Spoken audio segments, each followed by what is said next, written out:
Salut tout le monde, je m'appelle James et j'ai 17 ans. Mon histoire va te montrer qu'il faut faire attention à ce qui t'attire. Parce que celle qui t'attire peut te révéler être une sociopathe qui tentera de ruiner ta vie. Mais reprenons du début. Mon histoire commence par une envie innocente de gagner de l'argent. J'avais 15 ans et je voulais être bénévole pour un festival d'art avec mes copains pendant les vacances d'été. J'avais vraiment besoin d'une voiture parce que le festival était à l'autre bout du pays. J'ai cherché un travail mais personne ne voulait m'embaucher, à l'exception d'un magasin de produits de beauté dans un centre commercial. Ça ne m'attirait pas plus que ça, mais je n'avais pas le choix, donc j'ai accepté. Je travaillais avec 2 filles qui m'ont appris comment maquiller les clientes et comment me maquiller moi. J'ai commencé à adopter certaines de leurs idées au travail pour m'amuser. J'adorais l'œil de chat, je ressemblais à un pirate sexy, et les filles aimaient bien. Bref, un soir j'étais très en retard pour un dîner de famille.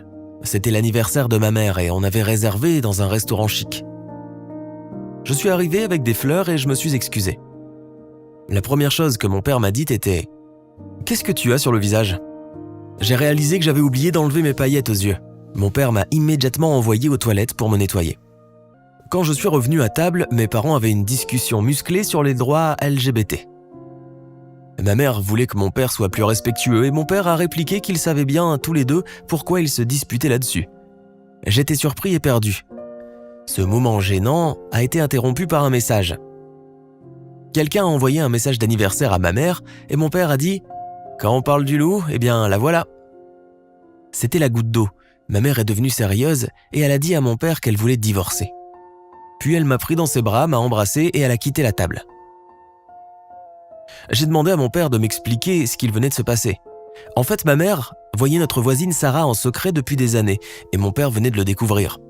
Je n'en croyais pas mes oreilles. Je pensais que si un des deux devait tromper l'autre, ce serait mon père parce qu'il attirait beaucoup de femmes. Mais ma mère, avec Sarah. Les serveurs ont amené un gâteau d'anniversaire et ont chanté une chanson à ma mère qui n'était déjà plus là et j'ai commencé à pleurer tellement cette nouvelle m'avait chamboulé. Ils avaient l'air un peu gênés. Ma mère n'a pas dormi à la maison ce soir-là. Elle est arrivée le lendemain matin et m'a fait mes pancakes préférés. Et elle m'a raconté sa version de l'histoire. Elle était tombée amoureuse de Sarah il y a bien longtemps, mais elle avait décidé de rester avec mon père pour ne pas me faire de mal. Elle m'a proposé de vivre avec 2 mères. Je ne pouvais pas lui en vouloir alors j'ai accepté. Au moins, je ne pouvais plus dire que j'avais des parents banals. Ils ont vite divorcé et j'ai emménagé chez Sarah avec ma mère. Elles se sont mariées 3 mois après la catastrophe de son anniversaire. Mais pour moi, la meilleure des nouvelles était que Lisa, la fille de Sarah de 19 ans, serait aussi au mariage. Elle avait été virée de sa fac et elle était revenue à la maison. Je l'avais toujours bien aimée quand j'étais petit et j'étais super content de vivre avec elle dans la maison. J'ai aidé les filles à se maquiller, mes mains ont commencé à trembler quand c'était au tour de Lisa. Elle était confiante, charmeuse et elle me draguait un peu, comme d'habitude. Le mariage était très émouvant. Je n'avais jamais vu ma mère si heureuse. Même mon père est venu féliciter les mariés, malgré une petite moue en passant devant ma mère. Depuis ce jour-là, je suis tombé follement amoureux de Lisa. Je pense qu'elle m'aime bien aussi, mais elle a des façons étranges de le montrer. J'étais si naïf. Au début, elle me demandait de faire de petites tâches comme aller faire des courses, faire la vaisselle, l'aider à monter une vidéo. Mais ça s'est peu à peu transformé en réel esclavage. Je devais nettoyer sa chambre, laver ses vêtements, la maquiller pour ses séances photos et ses soirées. Je n'en avais jamais parlé à nos mères. Elle voulait devenir mannequin ou influenceuse et elle n'arrivait pas à trouver de travail payé, alors elle m'empruntait souvent de l'argent dans mes économies en vue d'une voiture. Sans jamais me rembourser. Je sais, c'est ridicule. Mais une petite part de moi espérait qu'elle n'était qu'une fille blessée et malheureuse qui attendait qu'on la comprenne et qu'on l'aime. Et j'ai essayé de gagner sa confiance. Une fois où Lisa était sortie faire la fête, je suis allé dans sa chambre pour poser ses vêtements repassés sur une étagère. Et j'ai remarqué un journal caché au milieu d'autres vêtements. J'ai un peu hésité, et puis j'ai pris le journal pour le lire. Et j'ai bien fait. Non seulement elle ne m'aimait pas, mais en plus elle m'appelait sa servante. Visiblement, elle traînait avec des tonnes de garçons, mais la partie la plus intéressante était sur son histoire secrète avec quelqu'un qu'elle appelait Mr. X. Elle décrivait toutes ses compétences intimes, mais il était impossible de savoir de qui elle parlait. Une phrase m'a particulièrement choqué. Ma servante et mon idiote de mère n'imaginent même pas. J'étais dévasté à la lecture de son journal, mais je voulais connaître la vérité. Un soir, j'ai vu que Lisa allait sortir pour un rendez-vous et je l'ai suivie discrètement. Mais elle est allée à l'endroit auquel je m'attendais le moins, la maison de mon père. J'ai vu à travers le rideau que mon père la laissait entrer et lui servait un verre de vin. Je voulais disparaître avant de voir quelque chose que je n'oublierai jamais. Mais ensuite, cette phrase du journal m'est revenue à l'esprit. J'ai changé d'avis, il fallait immédiatement que je parle à mon père.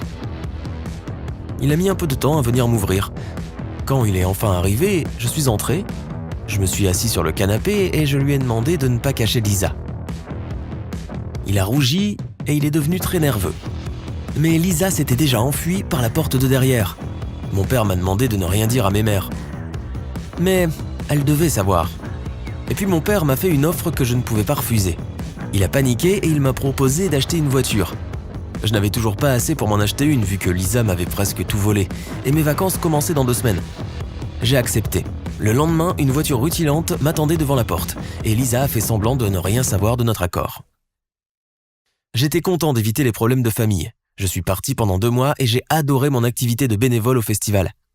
En plus, j'y ai rencontré Marie, ma première copine.